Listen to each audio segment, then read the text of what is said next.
Buenas tardes, vecinos y amigos de Lo Hermida. Estamos aquí en TV8, una vez más con su programa estrella de este año, que es Coyuntura Nacional. Coyuntura Nacional que sale, como todos sabemos, una vez al mes y que pretende recopilar lo que está pasando o lo que ha pasado durante el mes reciente que se nos va, que es mayo. En la cortina aparecen 4 personajes, hoy día somos 5. Y se nos integra un personaje nuevo, así que me parece que es súper bueno para el debate y para el análisis. Quiero presentar al panel. Está Rodolfo, que sale en la cortina. Hola. Hola, vecinos, amigos. María Cecilia, ¿cómo estás? Bien, aquí feliz otra vez de poder estar con ustedes, trayéndole temas interesantes de todo lo que ha pasado, lo más importante en realidad que ha pasado en mayo. Exacto. Claudio.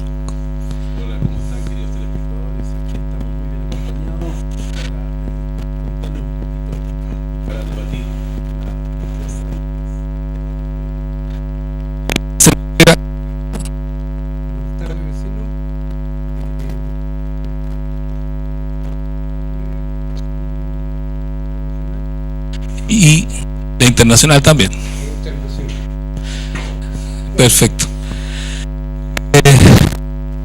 Estos sucesos han acontecido durante el mes. Tenemos una coyuntura internacional y el resto son coyunturas nacionales, pero nos parece importante tocar el tema que tiene que ver con Latinoamérica y específicamente con Venezuela. Hace unos días atrás se realizó la elección del nuevo presidente de Venezuela y todos los medios de comunicación se cuadraron con lo que dijo Donald Trump o con lo que dijo la derecha liberal de este continente, y muchos gobiernos no reconocieron lo que está la elección que se dio en el país de Venezuela. Otros sectores sí la reconocieron y hay que ver qué pasó. Hay un alto porcentaje de gente que votó, mucho más de lo que votó en Chile. En porcentaje votó más gente en Venezuela que lo que votó en Chile, o que lo que votó en Argentina o lo que votó en Estados Unidos. Y para eso tenemos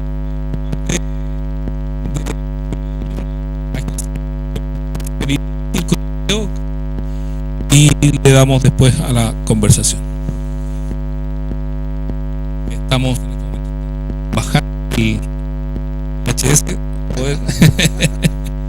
para poder tirar este video VHS sobre Venezuela, que tiene que ver con por qué Venezuela es tan importante y tan estratégico, porque es un país que no solamente tiene un gobierno de carácter más socialista, más social, sino que es un país estratégico por los medios que tiene energético, petróleo, no solamente petróleo, tiene ahí me parece que oro, hay otro elemento. Diamantes, estratégica, donde está instalado, los vecinos que tiene. Colombia, Colombia, que esté bien también. Claro.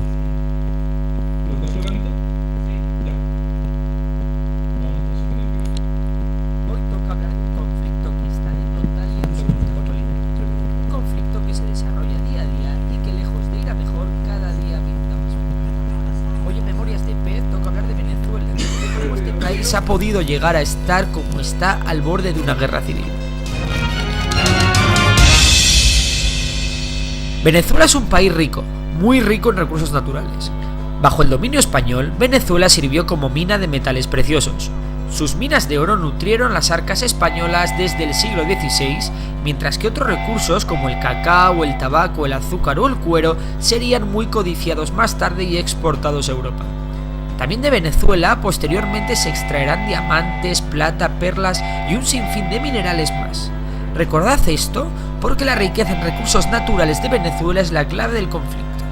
El caso es que Venezuela ansiaba independizarse del Imperio Español. La Ilustración y las ideas que surgieron de la Revolución Francesa calaron en los criollos. Cuando Napoleón invade España, los independentistas ven una oportunidad perfecta que no pueden dejar escapar. Es aquí donde surgirá el gran referente para millones de venezolanos, Simón Bolívar. Simón Bolívar fue quien lideró la lucha independentista. La hasta entonces provincia de Venezuela fue primero integrada en lo que se llamó la Gran Colombia, y más tarde se independizó de esta, siendo ya completamente independiente. Bolívar dejaría una frase antes de morir que merece ser recordada: América es ingobernable.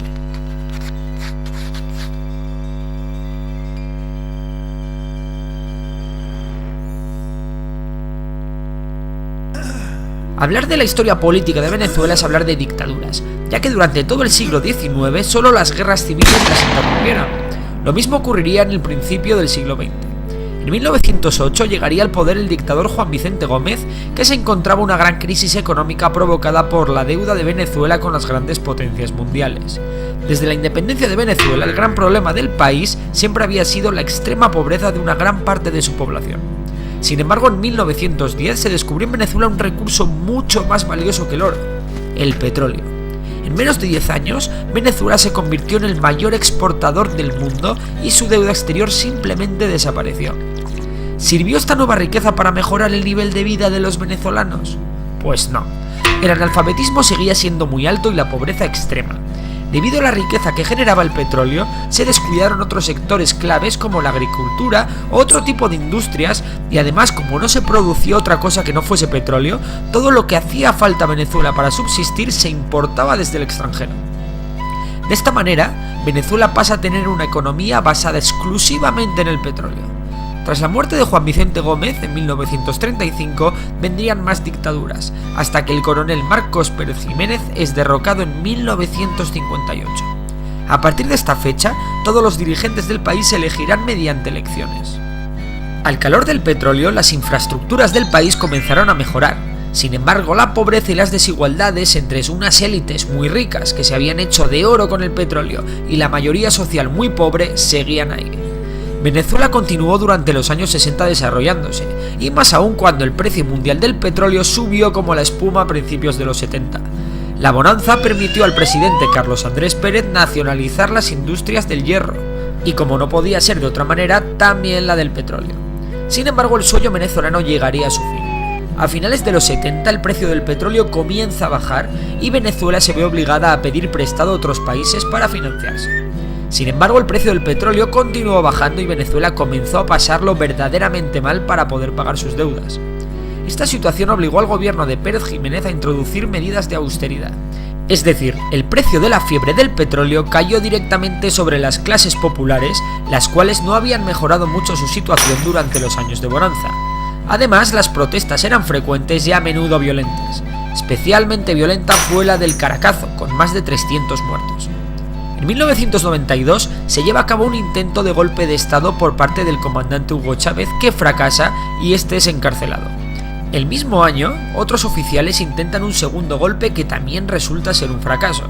En los 90, Venezuela es un país sumido en una gran miseria: corrupción, pobreza, subidas de precios, devaluación de la moneda, auge del narcotráfico, etc.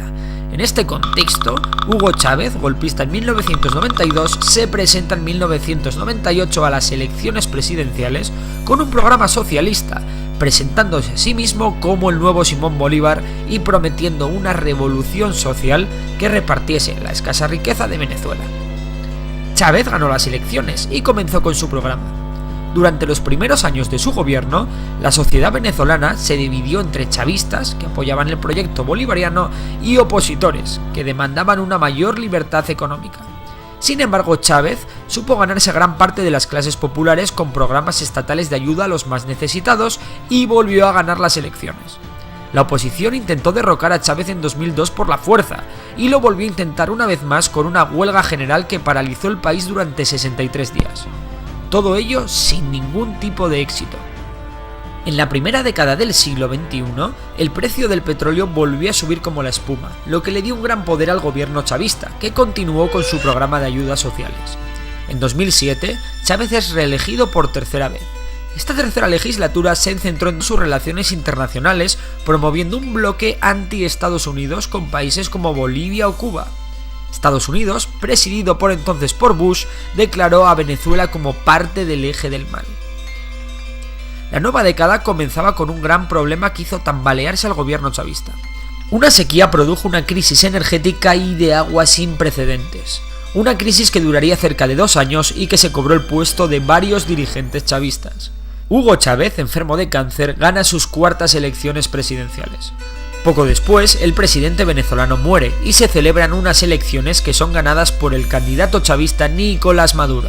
Durante los últimos mandatos de Chávez, la oposición parlamentaria y callejera habían sido constantes, pero esta se ve muy reforzada cuando Maduro llega al poder.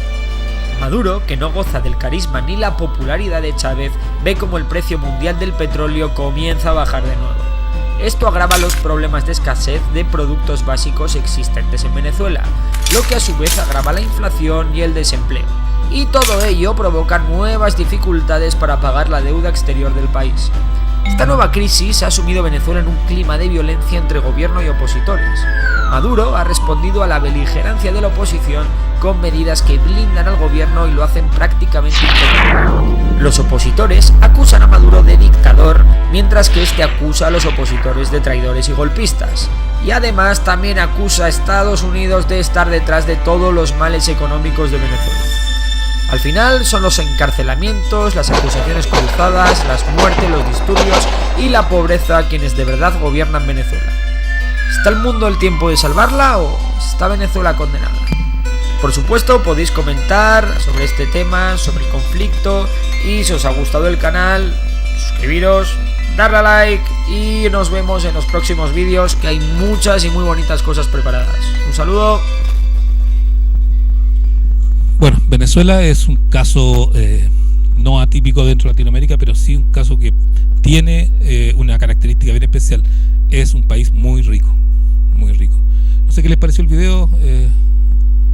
Bastante claro. Creo que hay unas salvedades que creo que son extrañas.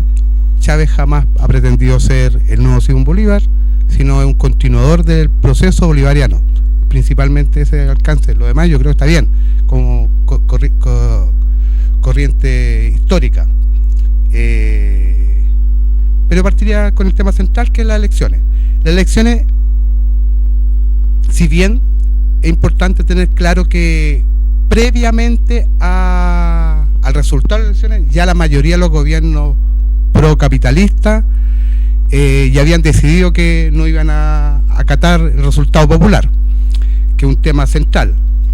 Independientemente de eso, Maduro, o más que Maduro, el proyecto bolivariano tiene un alto porcentaje de votación, comprendiendo que si lo vemos de América Latina sigue siendo uno de los resultados más altos en porcentaje de participantes que pueden ser votantes. Allá son aproximadamente como 20 millones de votantes y votaron 9 millones, que eso es un dato súper importante. Después lo puedes ver tú misma. El porcentaje eso es altísimo, porque lo que está en crisis no es la democracia en Venezuela, sino la democracia participativa en América Latina. Es decir, la hegemonía que se instala desde la democracia es la que está en cuestionamiento hoy día, porque la democracia no solo es ir a votar.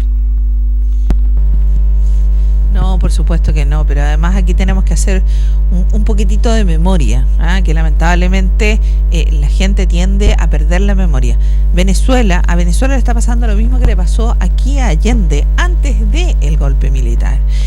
Hubo escasez de todo, porque se le cerraron las puertas. Ahora, Venezuela no tendría escasez de nada si le permitieran comerciar como normalmente lo puede hacer cualquier país. Sin embargo, Estados Unidos lo tiene absolutamente bloqueado, ha amenazado con más bloqueos ahora, aún más, y esto es algo que Estados Unidos hace siempre. Entonces, no es nuevo. No estamos frente a una situación nueva, estamos frente a exactamente lo mismo que pasó aquí en época de Allende. Quienes lo vivimos, sabemos y vimos la escasez que había. Y eso es escasez no porque no hubiera dinero para comprar, no había productos para comprar, porque no había intercambio comercial y porque no había posibilidad de hacerlo. Se bloqueó a Chile, lo mismo que está pasando con Venezuela. Y hay que aclarar también que Estados Unidos tiene intereses económicos grandes en Venezuela. No solo por ser Venezuela y no solo por el petróleo, que le sale muchísimo más económico trasladar desde Venezuela a Estados Unidos 4 días, le toca el petróleo, y de Oriente Medio son 3 meses y un poco más. Entonces, no es solamente eso, estamos hablando de que Estados Unidos está mirando a Latinoamérica y está cercando a todos los países que le son extraños. Puso a Macri en Argentina, porque Macri fue electo y es absolutamente neoliberal y le ha dado permiso para hacer de todo, incluía dos bases militares que según ellos son humanitarias, realmente no son humanitarias, ¿no es cierto? Se está acercando a Ecuador, se sacó a un presidente que decía ser de la línea de Correa, cosa que no es, ¿no es cierto? Cambió radicalmente una vez estando en el poder. Entonces, lo que él quiere es simple y sencillamente tener a Latinoamérica en sus manos para poder estrujarla, porque nosotros en Latinoamérica tenemos productos que ellos ya no tienen. Tenemos productos básicos, todo lo que es en minería, todo lo que es en agua. Casualmente, una de las bases que se va a instalar en Argentina es en la triple frontera, justo debajo del acuífero Guaraní. Es la segunda reserva más importante de agua dulce a nivel mundial. Entonces, no es que Estados Unidos vaya y ponga una base en cualquier lugar. Estados Unidos no da ni un solo paso sin sacar algo de provecho. Ese es el tema. Y aquí lo está haciendo igual. Venezuela es parte de lo que está haciendo. Está acaparando a Argentina. Aquí nosotros ya tenemos hace años, sin que ninguno de nosotros civiles supiéramos, se instaló una base americana en Chile en época de, me parece, con Lagos. Entonces, y nadie, ni oposición, nadie dijo nada. Nunca supimos, se supo después. En Argentina no había, ahora hay dos, están instalando dos. Entonces, Estados Unidos quiere a América Latina tenerle en sus manos, como su patio trasero, para sacar todo lo que necesite, materias primas que hay de sobra, porque hay de sobra. Es la bodega de Estados Unidos. Exactamente.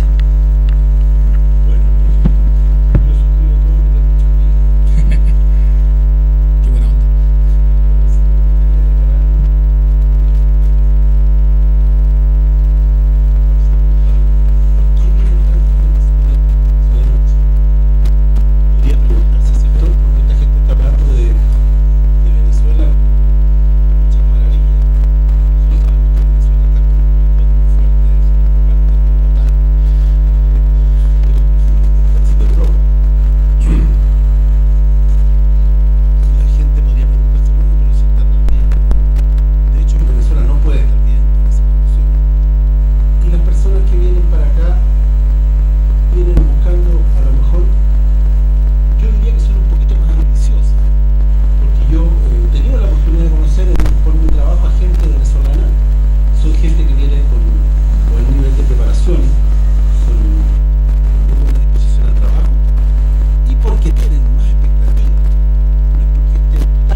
No tengo las cifras, puede que tú las tengas. Acá los venezolanos residentes votaron y votó un alto porcentaje, y muchos de ellos por Maduro. Es decir, si la cosa fuera tan mala, ¿cómo se explicaría entonces que hayan votado por Maduro? Pero bueno, esa es la imagen que se ha dado ya históricamente, no solo por el caso de Chile, sino que viene de mucho antes, y esto es un problema de los poderosos con los oprimidos. Tenemos el caso Guatemala, el caso Honduras, Joao Goulart en Brasil. Entonces es toda América Latina, y yo creo que la lógica del imperio, claro, es dominar su patio trasero principalmente, pero es dominar todo el mundo, ¿ya? Y ahí va a ser todo lo que sea factible en cuanto a eso, y para eso va a desplegar su lucha económica, lucha política, lucha ideológica, etcétera. Bueno, y el otro dato que quería agregar, tú lo sabes también, todos los gobiernos procapitalistas ya de antes de las elecciones anunciaron que no iban a reconocer los resultados de la elección en Venezuela. Y se comentaba mucho entre chilenos de derecha que Piñera... Pero bueno, ¿y con qué calidad moral? Entonces, el pueblo venezolano no reconocería la elección. ¿Ya? ¿De qué estamos hablando entonces? Bueno, eso por ahora. Otro punto central, que es el tema de la soberanía. Y el tema de la soberanía de cada pueblo es fundamental porque ellos deciden el modo, el estilo, el proyecto que están teniendo como país, como nación. Y obviamente eso está en contradicción con los intereses del imperio. Sumado a eso, creo que es importante recalcar que los avances de este proceso revolucionario han sido totalmente grandes. Las misiones de construcción de casas, de alfabetización. Recordemos que cuando llega el comandante Chávez al gobierno, el nivel de alfabetismo era altísimo. Se está hablando de un 80%, 70-80% de analfabetos. Hoy día al revés, hoy día al contrario, es decir, dio un vuelco total, revolucionó la educación, el tipo de construcción de casa, el acceso a los medios de consumo, pero obviamente eso significa una bofetada a la oligarquía, y la oligarquía no se iba a quedar tranquila, tal como lo hizo en Chile. Hoy día, que nadie dice, el 80% de la producción agrícola podría alcanzar que produce Venezuela, podría alcanzar para la población, pero no les llega. Ahí es parte del boicot, el tráfico, es preferir echar a perder los productos, etcétera, y no les llega al pueblo, y eso es una de las razones también que por eso se declara que hay una guerra económica, y eso es una realidad, y esa guerra económica se plantea que hay que vencerla con organización, con defensa del Estado y manteniendo la soberanía del pueblo. El pueblo es el que decide, esa es una de las particularidades, el pueblo, su fuerza armada, sus organizaciones sociales, no solamente el sector que estaba acostumbrado a dirigir, a tener la hegemonía. Venezuela es un caso bien especial, donde se grafica súper bien entre el año 60 y 89, más o menos 90. De todo, solamente de los medios de producción, también de las comunicaciones, era también dueño de las conciencias de muchas personas. Venevisión, claro, y bien de mantener a un pueblo dentro de los más incultura dentro de Latinoamérica, siendo un país bastante rico. El analfabetismo era un 80%, no pensado hace 20 años atrás en Latinoamérica. Entonces, si la oligarquía pretendía que ese era el país ideal, el 80% de la población lo estaba pasando pésimo. Era el país ideal para ellos, pues, para la oligarquía, para ese diminuto porcentaje que mantiene todo el capital, que tiene una vida regalada, que no tiene ningún problema, y el resto no les importa. ¿Qué es lo mismo que pasa hoy en Chile? Hoy en Chile hay un 1%, un 2% de gente más rica, que son los que se reparten Chile. Hablemos de mineras, hablemos de pesqueras, hablemos en general de concesiones de todo tipo, y resulta de que el resto de la gente no lo pasa bien. Aquí podemos, me hago cargo de lo que digo, no es el canal, pero perdón, aquí estamos viendo una clase política que se ha vendido literalmente. Ellos se suben el sueldo en media hora, se suben su dieta parlamentaria 2 millones de pesos, como si nada, y no hay problema, y hay plata. Pero cuando se trata, en media hora, pero cuando se trata del sueldo mínimo de la gente, se habla de 270, eso es bruto, estamos hablando de 220 más o menos, líquidos. Cuando se habla de subir un 2, un 5, un 7%, que es lo que piden los trabajadores, que es lo mínimo, no, entonces no hay plata. ¿Y suben cuánto? 10%, 10.000 pesos, con suerte, si es que, o 6.000 pesos. Entonces, perdón, estamos hablando de una clase política que fue electa por esta gente. gente a la que no son capaces de darle un sueldo digno, porque estamos hablando de un sueldo para sobrevivir, no estamos hablando de un sueldo para vivir bien, estamos hablando de un sueldo para sobrevivir. Y esos son datos que usted puede buscar, señora, señor, en la Fundación Sol. Para vivir en Chile, sobrevivir, que te alcance para pagar cuentas y comer y locomoción, mínimo 420.000 pesos. Y el sueldo mínimo aquí son 270. Pero ellos arreglan los bigotes como quieren. Para mí, personalmente, es una clase política vendida y que se ha vendido ¿a quién? Al poder económico. Por eso Chile es el país que más tratados de libre comercio ha firmado y se ha abierto completamente porque, oye, las lucas que le llegan a los bolsillos son altas. Si ese es el tema. Aquí hay venta de cada uno de los políticos. Y aquí no me vengan que no es que rompan vestiduras. Me da lo mismo. Son todos unos vendidos. Porque todos aprueban ese tipo de situaciones. Este rechazo que tú hablabas y que hablabas tú también de esta elección antes de que ocurriera, sucedió justo después de la visita de Estado que hizo el embajador de Estados Unidos, que pasó por todos estos políticos, Colombia, Perú, Ecuador, por Chile, secretario de Estado, perdón, no me acuerdo el nombre,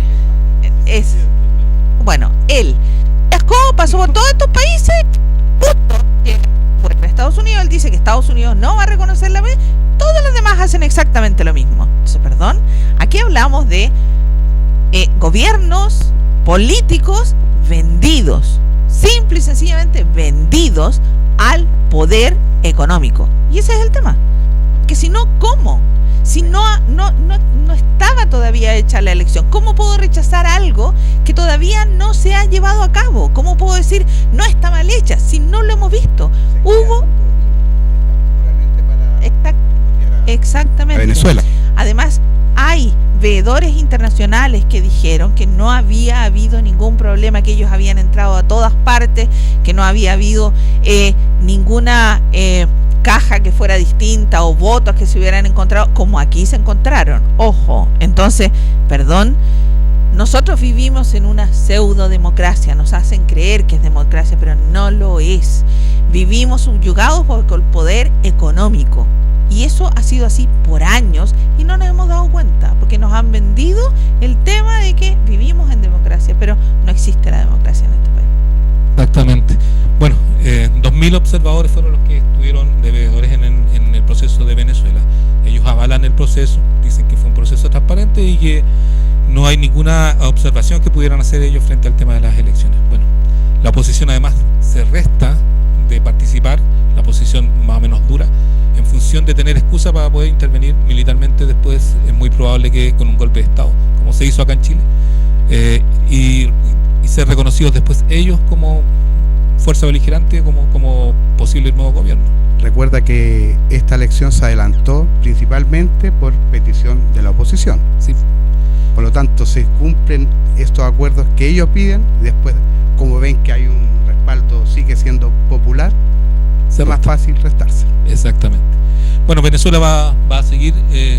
¿Querías agregar algo, Jano? Sí, algo que salió dentro de la conversación sobre el concepto de democracia. Y que, claro, yo coincido, efectivamente en Chile no hay democracia, es una pseudo-democracia.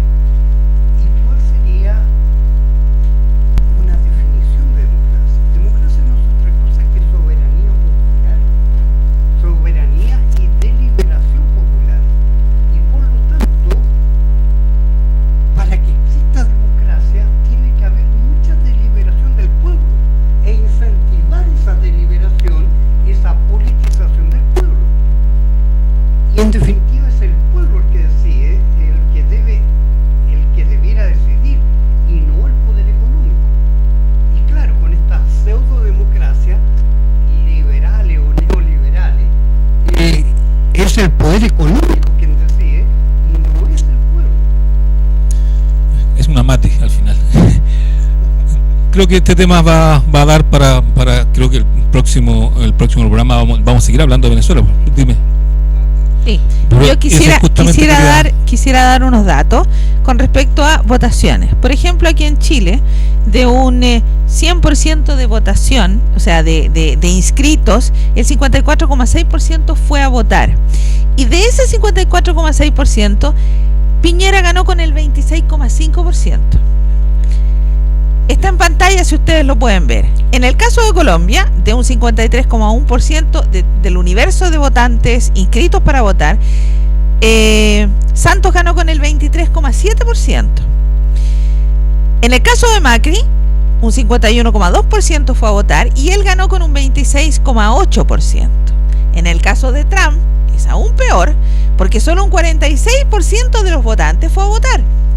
Y de ese un 27,3% lo sacó a él. En el caso de Venezuela, 67,8% fue a votar, que es mucho más que todas las otras democracias fueron a participar.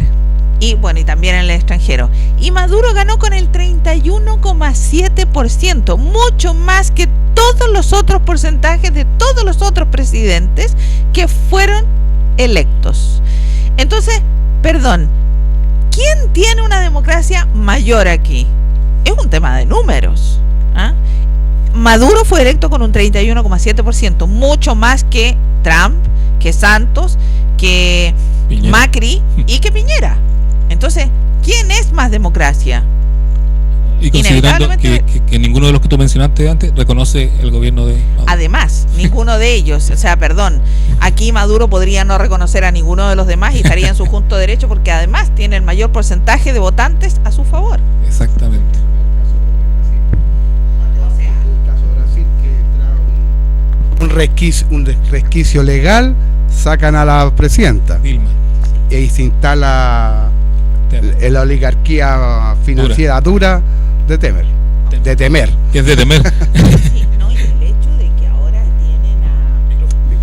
hecho de que ahora tienen encarcelado a Lula da Silva sin pruebas, porque en este juicio no hubo pruebas, nadie le demostró, lo encarcelaron por 12 años para que no fuera candidato, porque aún en primera y en segunda vuelta, de acuerdo a las encuestas, salía igual electo y no lo quieren, porque él es un hombre que finalmente es gobierno para el pueblo, no para la oligarquía que manda en Brasil. Y eso es así. Exactamente. Es que yo creo que el eje central, el ejemplo de Venezuela, son los avances del neoliberalismo en América Latina, que lo había perdido hace un tiempo a esta parte. Hoy día se ha estado recuperando. Hay un reflujo del movimiento popular institucional. Exacto. Y están avanzando estos grupos oligárquicos, estos grupos financieros, estos grupos empresariales. Ese es yo creo que la alerta principal. El ejemplo es Venezuela. Exacto. Bueno, tenemos tema para rato, yo creo que para los próximos 6 años del gobierno de Maduro, que esperemos lo logre. Que parte el próximo año, exactamente. Pero otra noticia se tomó la agenda de... vamos al plano nacional. Otra noticia se tomó la agenda de esta semana y las semanas anteriores, y tiene que ver con la nueva forma el nuevo movimiento social que se ha desarrollado en nuestro país. Dime. Ya, vamos a ver un corte comercial, como dicen en la tele, y vamos con el siguiente tema.